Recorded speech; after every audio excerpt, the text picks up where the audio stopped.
In case you didn't know, I've been into Samsung's so-called ecosystem for about 3 years now. And the reason why I bought the Galaxy Note 9 3 years ago was its display and the other premium flagship features it boasted, such as the S Pen, the curved display, and the large and bright screen that was the best during its time. But like most phones, my Galaxy Note 9 is showing its age already. It's not as snappy as it was before, and its battery has deteriorated to the point where I have to charge the device at least twice a day even with regular use. But before I became a Samsung fanboy, I was an Android purist who preferred nothing but stock Android. So when I learned about OnePlus getting into the mainstream for the past few years, pricing their phones way above my threshold, my attention is locked onto a company that I've been wanting to test its device for quite a while now.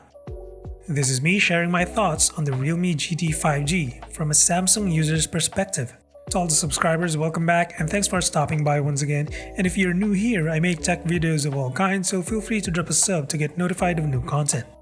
Realme GT 5G is the company's best phone yet, meaning it's powered by the top-of-the-line Snapdragon 888, which makes the device the most affordable with the said chipset.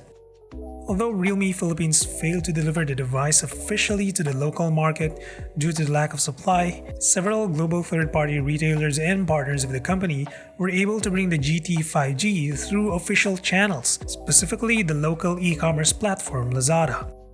That's right, I was able to get the base model with 8GB RAM and 128GB non-expandable storage that also comes with Google services out of the box.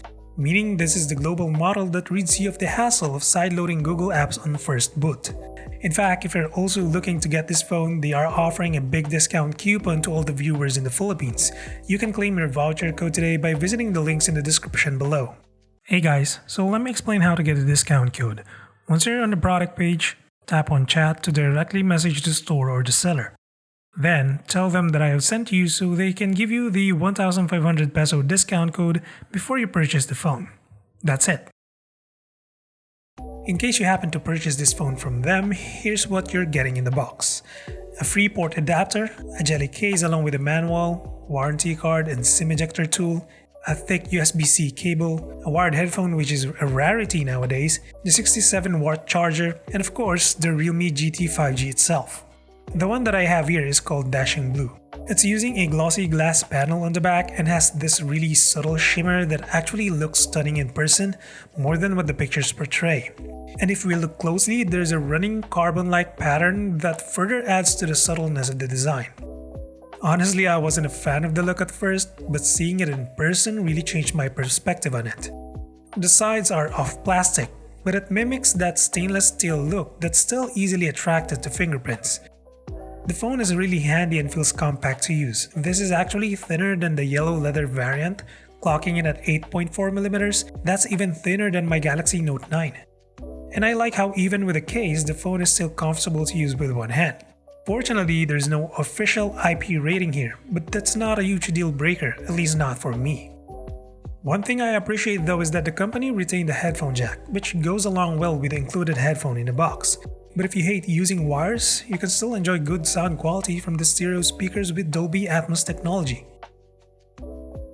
One of the main features of the GT is the display. So up front is a Super AMOLED panel with speedy dynamic 120Hz refresh rate and responsive 360Hz touch rate and a fast in-display scanner that already feels a decent alternative to conventional scanners. I didn't expect my Note 9's rear scanner to fail after a couple of years. So knowing that an in-display scanner requires only a working display is one of the advantages that I never really expected after switching to this phone. While I admit that coming from a curved panel for years may require some getting used to, I'm surprised that I wasn't bothered at all by this flat panel. And that's largely because of the thin bezels on three sides that make the device a little more premium than other phones at its price range. Realme added quite a few things to the display to make it extra special than what's stated on paper. So first, the GT is using dual ambient light sensors, and in practice, the auto brightness adjusts for as fast as half a second, which is something I found really handy on the Galaxy Note 9. There's always on display here as well as 3 color modes to tweak the color profile of the screen according to your liking. But this phone also offers a feature called 01 Ultra Vision Engine. It's basically 2 toggles where one improves the sharpness quality of videos and the other enhances the colors of SDR content to HDR-like quality. If that's not enough to entice you, there's also Bright HDR video mode buried in the settings that boosts the brightness while playing HDR videos. So all that is available at your disposal to make the screen experience from good to great. As for the refresh rate, there are 3 options in the settings. You can stay at 60Hz to save battery, you can use 120Hz all the way, or you can be a bit conservative by using dynamic 120Hz. I have to say that I still find my Note 9 with a brighter panel and better color reproduction. But that doesn't mean Realme GT pales in comparison. I actually don't mind the small drawbacks if that means I get to enjoy a very fast and smooth display, and it's not like the phone isn't readable in daylight. But what about the cameras? Well, they are not the highlights of this phone, but Realme made sure that you have dependable cameras ready whenever you need them. The main shooter is a 64-megapixel sensor, while an 8-megapixel ultrawide lets you capture more in the frame.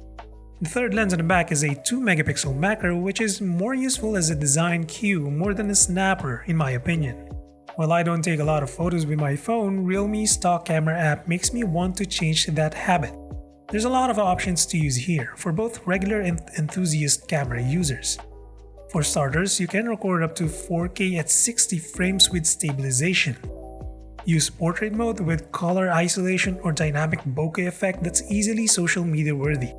Record a video using the selfie and main camera simultaneously.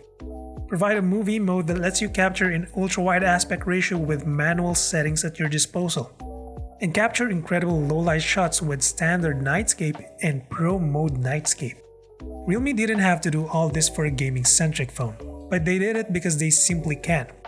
Oh, you also have a 16-megapixel selfie camera in a punch-hole design.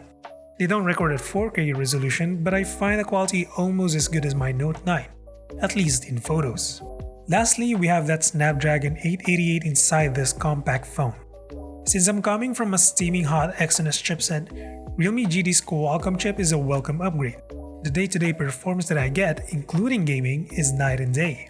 Thanks to Realme UI 2.0, which happens to be a feature-packed yet lightweight OS, everything just flows perfectly. Although there are a few Samsung features I wish Realme has, it actually goes both ways, like Realme GT offering me more options to customize the look and feel of the operating system. Samsung never gave me the flexibility to customize the icon style, the notification drawer, and even the colors. But unlike Samsung's Exynos, I have more confidence in Realme GT's Snapdragon chip when it comes to performance longevity. What's more is that the GT is not just a simple addition to the name of the phone. There's actually a toggle called GT Mode that maximizes the best features of this device. So with a single press, the phone adjusts the tactility, the sound, and the graphics for the best gaming experience. Pair that with game space and you can further tweak some settings like the touch sensitivity and the focus mode that keeps away notifications from interrupting.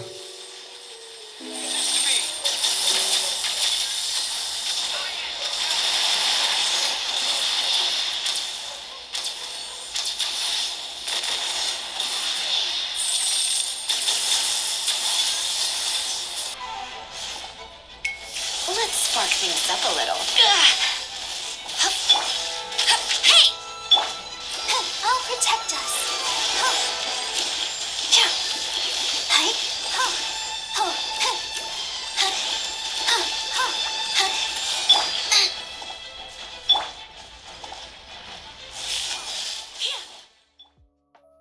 But aside from that, Realme GT gives me a huge upgrade that I never knew I needed, especially for someone who plans to use one phone for a few years. A bigger battery and a faster charging solution.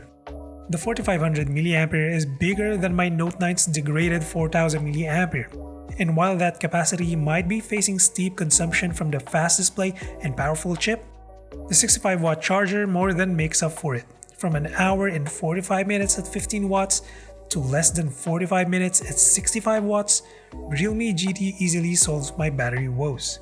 Even when the battery of this phone degrades over time, that doesn't change the fact that I'm still topping up fast. Now, there are things that Realme GT 5G can never fail what Samsung Note 9 left. But if you're like me who still has a working Samsung Note to this day, why not just make it a secondary phone for when you need to use the S Pen? Or make it into a desktop-like replacement by using DeX with an external display and accessories. Especially in this pandemic world we live in, being stuck at home and most of our work done from home, I realized that I don't need the best phone out there. I just need a better phone that gets the job done. And Realme GT does exactly all that and a bit more. Again, there's a discount voucher for those looking to get the Realme GT Global version in the Philippines. And that's about it for this one. Drop a sub or a like if you feel supporting the channel, and until the next one, stay safe.